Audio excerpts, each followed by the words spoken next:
Hey guys, this is Sam at Fiddleheads Garden Center. We're going to talk about sun-loving hydrangeas.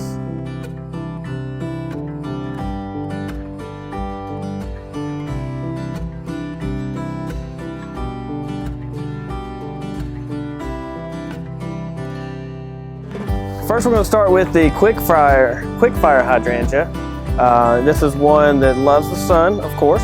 It's one of the first sun lovers to actually bloom in the spring.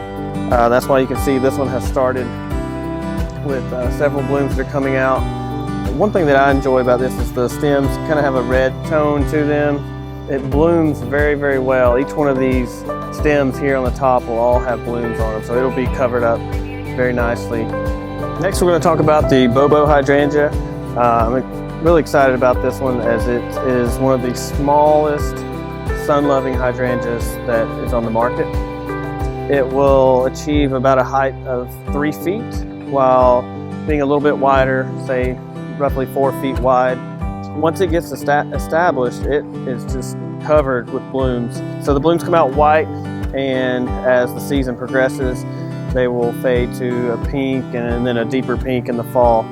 Next we're going to talk about the limelight hydrangea. A lot of you are most likely familiar with this one as it is the most popular of the sun-loving hydrangeas. It is a prolific bloomer. It will come out white. As the season progresses, it will change to a lime green color, and then it will turn to a pink and then sometimes even a burgundy towards the fall. There are quite a few differences between the sun and the shade-loving hydrangeas.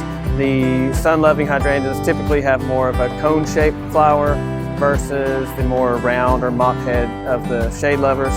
Some people I know have been worried, saying their hydrangeas aren't blooming yet. Well, the sun-loving ones are going to be a little bit behind the shade-loving hydrangeas.